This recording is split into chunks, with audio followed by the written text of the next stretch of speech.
Good morning friends, Mahakaleshwar classes में आप सभी का स्वागत है। आज आप लोगों के लिए लेकर आए हैं प्रकाश का परावर्तन तथा अपवर्तन से संबंधित सारे ऑब्जेक्टिव क्वेश्चन और सारे बहुवैकल्पिक प्रश्न जो 2023 एग्ज़ाम के लिए बहुत ही इम्पोर्टेंट है। चलिए देखते हैं।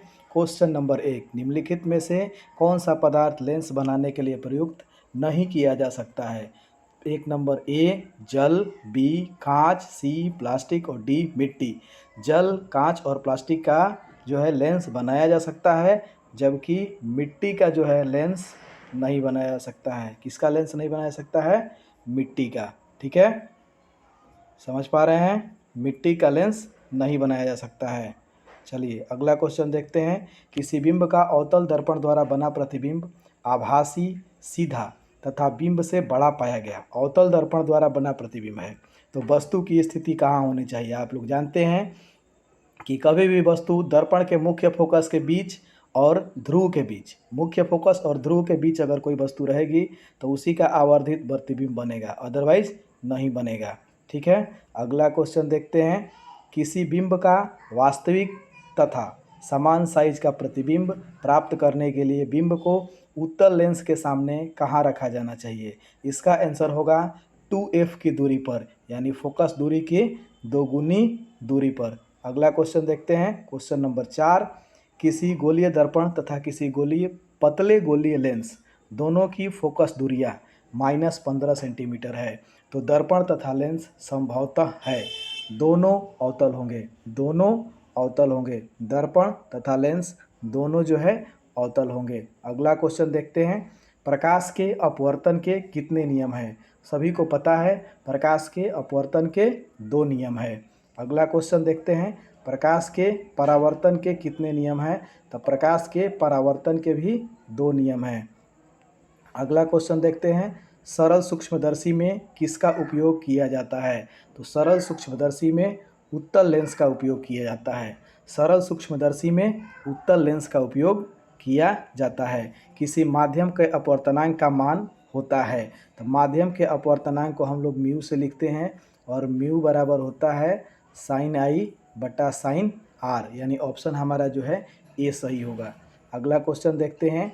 एक उत्तल लेंस होता है, उत्तल लेंस होता है, तो उत्तल लेंस बीच में मोटा और किनारों पे पतला, तो यानी क्या हो जाएगा? किनारों की अपेक्षा बीच में मोटा। अगला क्वेश्चन देखते हैं। अवतल लेंस का आवर्धन m बराबर होता है, तो m बराबर होता है -v बटा u, ऑप्शन डी सही हो जाएगा। अगला क्वेश्चन देखते हैं। क्वेश्चन नंबर 11, गोलीय दर्पण के फोकसांतर एवं वक्रता त्रिज्या के बीच संबंध क्या होता है? तो गोलीय दर्पण के फोकसांतर एवं वक्रता त्रिज्या के बीच संबंध होता है f बराबर r/2, तो इसमें हो जाएगा r बराबर 2f। चलिए अगला क्वेश्चन देखते हैं। निर्गत किरण एवं अभिलंब के बीच बनने वाले कोण को क्या कहते हैं? तो इस कोण को जो है हम लोग निर्गत कोण कहते हैं। क्या कहते हैं? निर्गत कोण कहते हैं। चलिए अगला क्वेश्चन। 1 मीटर फोकस दूरी वाले उत्तल लेंस की क्षमता होगी, तो 1 मीटर फोकस दूरी वाले उत्तल लेंस की क्षमता जो है +1 डायप्टर होगी। समझ पा रहे हैं? चलिए नेक्स्ट क्वेश्चन। किसी अवतल दर्पण द्वारा काल्पनिक सीधा तथा आवर्धित प्रतिबिंब बनता है जब वस्तु स्थित होती है, तो इसका सही आंसर जो होता है, वस्तु स्थित होती है दर्पण के ध्रुव और फोकस केंद्र के बीच, दर्पण के ध्रुव और फोकस के बीच। उसी चीज़ को कह सकते हैं कि दर्पण तथा उसके फोकस के बीच। चलिए अगला क्वेश्चन देखते हैं। किस दर्पण द्वारा प्रतिबिंब सीधा एवं छोटा बनता है? तो सीधा एवं छोटा जो बनता है वो दर्पण हमारा होता है उत्तल दर्पण। अगला क्वेश्चन देखते हैं।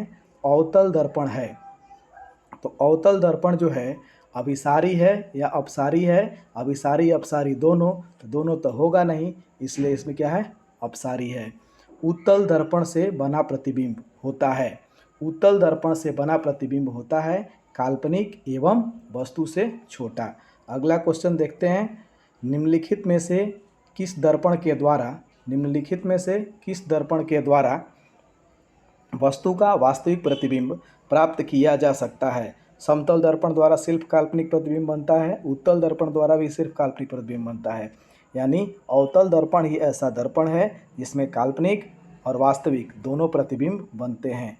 निम्नलिखित में से किसमें बड़ा और वास्तविक प्रतिबिंब बनता है? बड़ा और वास्तविक प्रतिबिंब, तो बड़ा भी वास्तविक भी दर्पण कौन सा होगा? अवतल दर्पण। चलिए अगला क्वेश्चन देखते हैं। समतल दर्पण द्वारा बना प्रतिबिंब होता है काल्पनिक प्रतिबिंब होता है। समतल दर्पण द्वारा बना प्रतिबिंब जो है कौन सा प्रतिबिंब होता है? काल्पनिक प्रतिबिंब होता है। अगला क्वेश्चन देखते हैं। किसी वस्तु का आवर्धित प्रतिबिंब बनता है। आवर्धित प्रतिबिंब जो है बनता है अवतल दर्पण से। अगला क्वेश्चन देखते हैं। काल्पनिक प्रतिबिंब होता है हमेशा, तो काल्पनिक प्रतिबिंब जो है हमेशा सीधा होता है। काल्पनिक प्रतिबिंब हमेशा क्या होता है बाबू? सीधा होता है। किस दर्पण में हमेशा आभासी एवं छोटा प्रतिबिंब बनता है? किस दर्पण में हमेशा आभासी एवं छोटा प्रतिबिंब बनता है? तो उसका आंसर जो हो जाएगा उत्तल दर्पण। कौन सा दर्पण? उत्तल दर्पण। चलिए क्वेश्चन नंबर 24 देखते हैं। एक अवतल दर्पण में वस्तु की स्थिति ध्रुव और फोकस के बीच है तो उसका प्रतिबिंब होगा। एक अवतल दर्पण में वस्तु की स्थिति ध्रुव और फोकस के बीच है तो काल्पनिक प्रतिबिंब बनेगा और बड़ा प्रतिबिंब बनेगा। काल्पनिक प्रतिबिंब बनेगा और बड़ा प्रतिबिंब बनेगा। समझ पा रहे हैं? चलिए, गोलीय दर्पण के ध्रुव और फोकस के बीच की दूरी को क्या कहते हैं? तो गोलीय दर्पण के ध्रुव और फोकस के बीच की दूरी को हम लोग फोकसांतर कहते हैं। क्या कहते हैं? फोकसांतर कहते हैं। वक्रता त्रिज्या r एवं फोकस दूरी में संबंध है तो f बराबर r/2, f बराबर r/2। चलिए अगला क्वेश्चन देखते हैं। Question number 27। हजामत बनाने के लिए प्रयोग किया जाता है। तो हजामती दर्पण के रूप में अवतल दर्पण का प्रयोग किया जाता है। सोलर कुकर में प्रयोग किया जाता है तो सोलर कुकर में भी अवतल दर्पण का प्रयोग किया जाता है। सर्च लाइट की परावर्तक सतह होती है। सर्च लाइट की परावर्तक सतह भी कौन सी दर्पण होती है? अवतल दर्पण। रोगियों की नाक, कान, गले आदि की जांच के लिए डॉक्टर प्रयोग करते हैं। इसका भी ऑप्शन जो है हो जाएगा अवतल दर्पण का। रोगियों की नाक, कान, गले आदि की जांच के लिए डॉक्टर प्रयोग करते हैं अवतल दर्पण का। चलिए अगला क्वेश्चन देखते हैं 31। उत्तल लेंस में आवर्धित तथा काल्पनिक प्रतिबिंब बनता है जब वस्तु रहती है तो फोकस और लेंस के बीच। इसका सही ऑप्शन जो हो जाएगा बी, फोकस और लेंस के बीच। चलिए अगला क्वेश्चन देखते हैं। उत्तल लेंस में बना प्रतिबिंब होता है। देखिए तो उत्तल लेंस में वास्तविक प्रतिबिंब भी बनता है, ठीक है, और काल्पनिक प्रतिबिंब भी बनता है। तो इसमें हो जाएगा उत्तल लेंस द्वारा बना प्रतिबिंब होता है बराबर और सीधा, वास्तविक और उल्टा, वास्तविक और सीधा, ठीक है। तो वास्तविक प्रतिबिंब जो है हमेशा उल्टा बनता है और उत्तल लेंस में वास्तविक और काल्पनिक दोनों प्रतिबिंब बनता है। तो इसमें ऑप्शन कुछ हद तक ये हो जाएगा वास्तविक और उल्टा। उत्तल लेंस द्वारा काल्पनिक प्रतिबिंब बनता है जब वस्तु रहती है फोकसांतर से कम दूरी पर, फोकसांतर से कम दूरी पर, तभी जाके काल्पनिक प्रतिबिंब बनता है। चलिए, लेंस की क्षमता होती है तो लेंस की क्षमता जो है फोकस दूरी के व्युत्क्रम को कहा जाता है। लेंस की क्षमता किसको कहते हैं? फोकस दूरी के व्युत्क्रम को कहते हैं। उत्तल लेंस में जब बिंब f और 2f के बीच रखा जाता है तब प्रतिबिंब बनता है बड़ा और वास्तविक।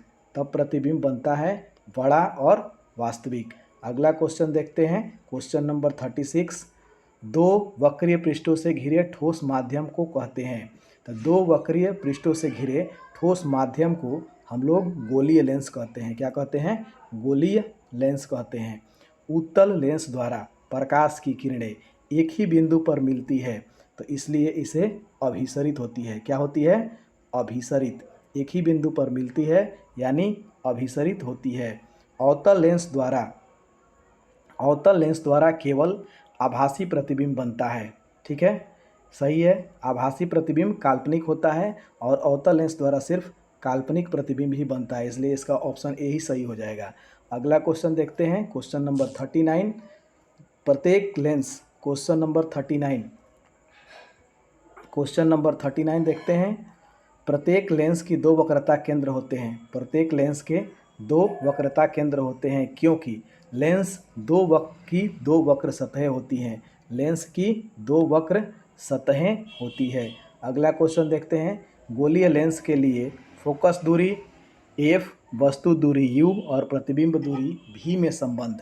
तो अगर लेंस की बात करें तो होता है 1/v माइनस 1/u बराबर 1/f, यानी ऑप्शन जो है बी सही हो जाएगा।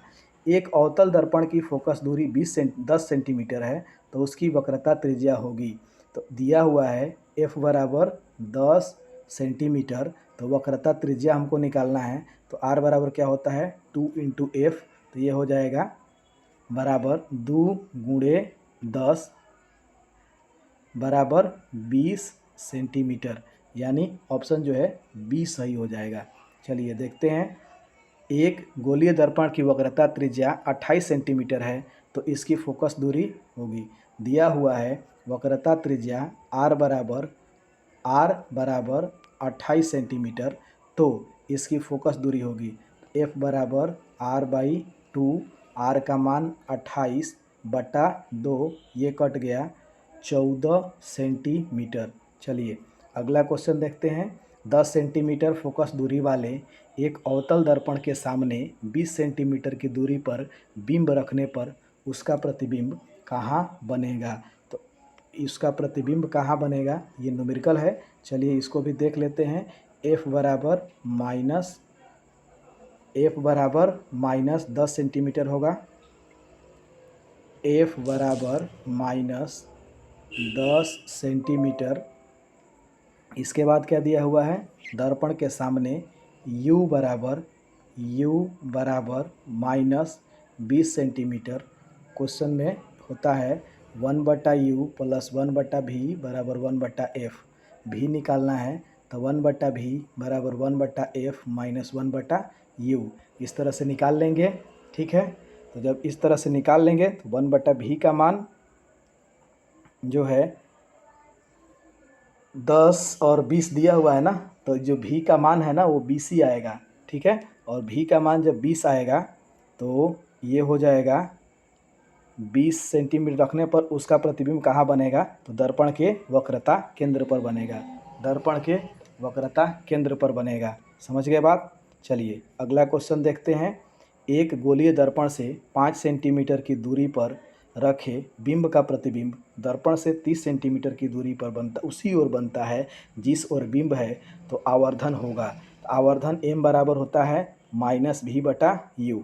m बराबर क्या होता है -v/u। v का मान दिया हुआ है, u का मान दिया हुआ है, तो निकल जाएगा -6 सेंटीमीटर। चलिए अगला क्वेश्चन देखते हैं। एक उत्तल लेंस से 30 सेंटीमीटर की दूरी पर एक बिंब रखी गई है। लेंस से बराबर दूरी पर वास्तविक प्रतिबिंब बनता है तो लेंस की फोकस दूरी होगी f बराबर r/2। r दिया हुआ है 30 और नीचे 2 से भाग देंगे, 15 सेंटीमीटर जो है हमारा आंसर हो जाएगा। अगला क्वेश्चन देखते हैं। एक उत्तल लेंस की फोकस दूरी 20 सेंटीमीटर है तो लेंस की क्षमता होगी, देख लीजिए 20 सेंटीमीटर है तो P बराबर 1/f, जहाँ f मीटर में, तो 20 सेंटीमीटर को अगर मीटर में बनाएंगे तो हो जाएगा। सेंटीमीटर को मीटर में बनाने के लिए क्या करते हैं, सेंटीमीटर को मीटर में बनाने के लिए 100 से भाग देते हैं। क्या करते हैं, 100 से भाग देते हैं, तो ये हो जाएगा 1/5। तो ये हो जाएगा कुल मिला के 1 और 1/5, तो ये हो जाएगा 5 डाईऑप्टर। उत्तल लेंस है तो +5 डाईऑप्टर जो है इसका आंसर हो जाएगा। ठीक, चलिए अगला क्वेश्चन देखते हैं। एक लेंस की क्षमता -5 डाईऑप्टर है तो इसकी फोकस दूरी होगी, तो इसकी फोकस दूरी जो है 20 सेंटीमीटर होगी, -20।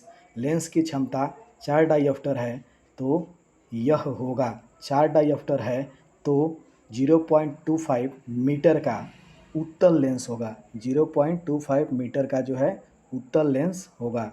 अगला क्वेश्चन देखते हैं। 49, किसी दर्पण के सामने चाहे कितनी दूरी पर खड़े हो आपका प्रतिबिंब सदैव सीधा प्रतिबिंब होता है। सदैव सीधा बनता है अगर, तो दर्पण जो होगा समतल दर्पण होगा। दर्पण कौन सा होगा, समतल दर्पण, यानी केवल समतल। अगला क्वेश्चन देखते हैं, किसी शब्दकोश में पाए गए छोटे अक्षरों को पढ़ते समय आप निम्न में से कौन सा लेना पसंद करेंगे। यानी कम फोकस दूरी का उत्तल लेंस। तो कम जो है 25 सेंटीमीटर फोकस दूरी का उत्तल लेंस लेना पसंद करेंगे। निम्नलिखित में से कौन सा गलत है। तो ये जो सही है, ये वाली लाइन जो है हमारी गलत है। कौन सी लाइन गलत है? 4, यानी लाइन जो है 4 हमारा गलत है, बाकी सही है। प्रकाश तरंग का उदाहरण है विद्युत चुंबकीय तरंग। प्रकाश क्या है? एक विद्युत चुंबकीय तरंग है। चलिए अगला क्वेश्चन देखते हैं।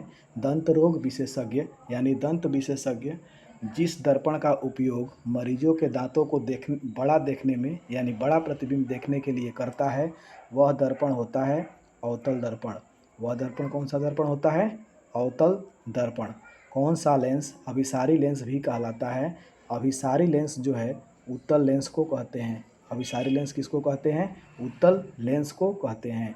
अगला क्वेश्चन, एक प्रयोग में अवतल दर्पण द्वारा किसी बिंब का प्रतिबिंब एक पर्दे पर प्राप्त किया जाता है। दर्पण की फोकस दूरी को निर्धारित करने के लिए प्रयोगकर्ता को मापने की ज़रूरत है।